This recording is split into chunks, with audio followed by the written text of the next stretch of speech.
Hello बच्चों, welcome to my YouTube channel. आज हम लोग डिस्कस करेंगे बीएससी फर्स्ट सेम का मैथमेटिक्स, जिसमें देखने वाले हैं step and proof of the Maclaurin theorem. तो इस टाइप का कंटेंट को आप जरूर देखिए। मैं ये बताना चाहूंगा बच्चों कि क्वेश्चन पेपर में ये जो थ्योरम्स है दो तरीका से अप्लाई होगा। पहला, मैक्लॉरिन थ्योरम को प्रूफ कीजिए, तो आपको क्या करना पड़ेगा, ये स्टेटमेंट को लिखना पड़ेगा, देन उसके बाद प्रूफ करोगे। दूसरी बात ये है कि ये स्टेटमेंट आपके क्वेश्चन पेपर पर गिवन है, तो आपको क्या करना है, सीधा सीधा प्रूफ करके दिखाना है कि मैक्लॉरिन थ्योरम का expansion this equal to this होता है। ठीक, अब हम इसको हिंदी में समझने का कोशिश करते हैं। तो देखिए, fx be a function of variable x such that it can expanded in ascending power of x and this expansion be differentiable any numbers of time this। ठीक, मतलब ये है कि हमारे पास एक फंक्शन है fx टाइप का, और उसमें x जो है वेरिएबल का काम कर रहा है। तब की स्थिति में इस वेरिएबल के अकॉर्डिंग जब हम इस थ्योरम को एक्सपांड करते हैं, उस फंक्शन को एक्सपांड करते हैं, और वो कैसे होना चाहिए, एक्सपांशन जो है असेंडिंग पावर में होना चाहिए। x का जो पावर है वो बढ़ते क्रम में होना चाहिए, है ना। क्या क्रम में होना चाहिए, बढ़ते क्रम में। देखो यहाँ पर 1 है, ये 2 है, ये 3 है, तो इसी को क्या बोलते हैं हम लोग, ascending power of x। This expansion, और उसके बाद जो x जो होता है, fx का जो फंक्शन है, वह फंक्शन डिफरेंशिएबल होना चाहिए by any numbers of any time. हर एक बिंदु पर, हर एक समय क्या होना चाहिए, वह डिफरेंशिएबल होना चाहिए वह फंक्शन। तब हम उस फंक्शन का जो सीरीज है उसको हम मैक्लॉरिन थ्योरम से आसानी से निकाल सकते हैं। ठीक, अब इसका प्रूफ देखते हैं। तो हम लेते हैं प्रूफ। प्रूफ कैसे करेंगे, लेट एक पॉलिनोमियल हम कंसीडर करते हैं fx टाइप का। ठीक है, fx इक्वल टू हो जाएगा a0 plus a1x plus a2x square plus a3x cube. अब सुन, इस टाइप का हमारे पास एक पॉलिनोमियल है, इसको ले लेते हैं हम लोग इक्वेशन नंबर 1। अब यहाँ क्या करना है, हमारा एक्सपांशन क्या करता है, x के स्थान पर हर एक पॉइंट पर 0 रखना है, हर एक पॉइंट पर 0। एक बार x इक्वल टू 0 पुट करेंगे, और अगेन यदि डिफरेंशिएट कर देंगे इस फंक्शन को, तो पर भी x इक्वल टू क्या करेंगे हम लोग, 0 पुट करेंगे।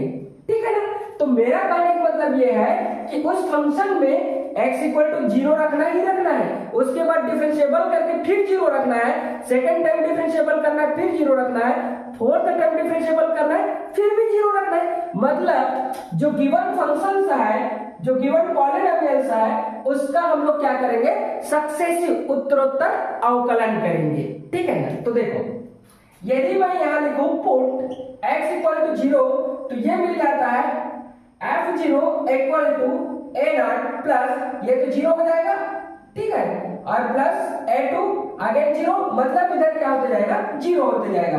तो f0 इक्वल टू मिल जाएगा मुझे a0 मिल गया। ठीक, देखो अब हम लोग क्या करते हैं, फ्रॉम इक्वेशन 1 को लेते हैं। ये देखो, अब यहां से fx equal to a0 plus a1x plus a2x square plus a3x cube plus अपसोन इस टाइप का है। हम लोग क्या करते हैं, both side differentiable with respect to x के रेस्पेक्ट में गिवन पॉलिनोमियल को डिफरेंशिएट कर देते हैं। ठीक है ना। तो देखो, डिफरेंशिएट करेंगे तो क्या हो जाएगा, f dash x equal to, ये तो 0 हो जाएगा, प्लस a1 मिलेगा, और प्लस ये 2 सामने आएगा तो 2a2x हो जाएगा, प्लस 3 सामने आएगा, 3a3x का स्क्वायर, अपसोन इस टाइप का चलते जाएगा। ठीक, इसको ले लेता हूं मैं इक्वेशन नंबर 2। अब यहां क्या करता हूं मैं, पुट x इक्वल टू 0, तो ये हो जाएगा f dash 0 equal to x equal to 0, मतलब हो जाएगा a1 प्लस 2a2 और 0। अब सॉरी, इधर क्या होते जाएगा, हर एक टर्म 0 होते जाएगा। तो मैं यहां से लिख सकता हूं बच्चों, देखो f डैश 0 इक्वल टू आएगा मेरे पास इधर का टर्म 0 हो जाएगा, 0 के साथ मल्टीप्लाई होकर के, तो मिल रहा है मुझे a1 ओनली। अब क्या करते हैं, फ्रॉम इक्वेशन 2, इस इक्वेशन को पकड़ता हूं मैं, तो देखो यहां पर f dash x equal to मुझे मिला हुआ है a1 प्लस 2a2x, ठीक, और प्लस 3a3x स्क्वायर, ये मिला हुआ है फ्रॉम इक्वेशन नंबर 2 से, ठीक है ना। अब देखो both side differentiable with respect to x, तो ये मिल जाएगा f double dash x equal to, ये तो 0 होगा, plus 2 into a2 plus 3 into 2, और ये हो जाएगा x3 x प्लस ये स्टेप का, ठीक। अब इसको ले लेता हूं मैं इक्वेशन नंबर 3, ये अगर इसमें क्या कर दूंगा मैं, पुट x इक्वल टू 0, तो f double dash 0 equal to मिल जाएगा, देखो x इक्वल टू 0 पुट करूंगा तो ये टर्म सारे 0 हो जाएगा, ये बस बचेगा मेरे पास 2a2 बन जाएगा। तो मुझे किसका वैल्यू चाहिए, a2 का वैल्यू चाहिए, क्योंकि a2 का वैल्यू को मैं इस इक्वेशन नंबर 1 में पुट करूंगा, इसलिए मैं क्या लिख सकता हूं, इसको ट्रांसफर कर दूंगा, तो a2 इक्वल टू हो जाएगा f डबल डैश 0 अपान में हो जाएगा 2, इट मींस दैट फैक्टोरियल 2 हो जाएगा। अगेन मैं ले लूंगा इसी तरीका से फ्रॉम इक्वेशन 3, इक्वेशन 3 मेरा क्या है, देखो f double dash x equal to 2a2 plus 3 x plus अपसोन इस टाइप का इक्वेशन मिला है, इसको अगेन मैं डिफरेंशिएट कर दूं, ठीक है, अगेन डिफरेंशिएट करूंगा तो मेरा क्या मिलेगा, फैक्टोरियल 3 मिल जाएगा, क्या मिल जाएगा, फैक्टोरियल 3। देखो both side differentiable with respect to x, x के रिस्पेक्ट में डिफरेंशिएट करूंगा, तो यहां देखो बच्चों ये इस जगह पर, तो ये मिल जाएगा मेरा f triple dash x equal to, ये 0 हो जाएगा, ये बचेगा मेरे पास, तो 3 2 और ये मिल जाएगा a3, अपसोन स्टेप का मिलते जाएगा, पुट कर दूंगा मैं x इक्वल टू 0, तो मुझे मिलने वाला है f triple dash 0 equal to 3 2a3 मिल जाएगा, इधर का बाकी का टर्म तो 0 हो जाएगा क्योंकि x रहेगा उसके साथ में,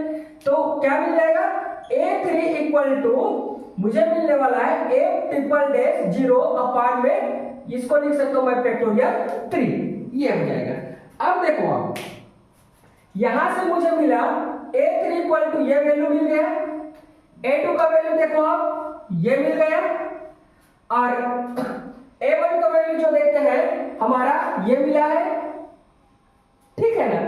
और सेम उसी तरीके से a0 का जो वैल्यू है हमारा ये मिला है, ये सारे वैल्यू, इसका वैल्यू, ठीक है, और इसका वैल्यू, और उसके बाद a2 का वैल्यू और a3 का वैल्यू, ये सारे जो वैल्यू है उसको इक्वेशन नंबर 1 में ला करके हम पुट कर देते हैं, किसमें, 1 में। तो देखो मैं इसको इरेज कर दूंगा, तो a0 इक्वल टू मुझे क्या मिला है, a0 इक्वल टू मिला है मुझे f0 मिला है, ठीक है, ये अब मैं इसको क्या कर देता हूं, इरेज कर देता हूं, ये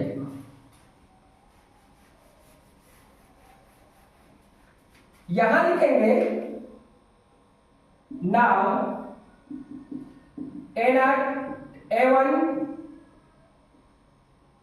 a2 a3 of the value putting in equation 1, equation 1 में पुट कर देते हैं, पुट करेंगे तो क्या मिलेगा, देखो fx इक्वल टू a0 के स्थान पर हम लोग लिखेंगे f0, ये आ गया, प्लस a1 के स्थान पर क्या लिखेंगे हम, a1 के स्थान पर लिखेंगे f dash 0 x square, a2 के स्थान पर देखो ये लिखेंगे, तो f डबल डैश 0 अपान फैक्टोरियल 2 लिखेंगे, और प्लस a क्यूब के स्थान पर हम लिखेंगे ये a क्यूब के, तो x स्क्वायर, और a क्यूब के स्थान पर हमें लिखना है इस वैल्यू को, तो f ट्रिपल डैश 0 अपॉन क्या आ जाएगा, फैक्टोरियल 3, अपसोन स्टेप का चलते जाएगा, ठीक है। इसको भी मैं क्या कर दूंगा, इरेज कर दूंगा, ये देखो, क्योंकि वैल्यू मैं पुट कर दिया, ये आ गया। अब इसको हम सॉल्व करें तो हमें क्या मिलने वाला है उसको देखते हैं।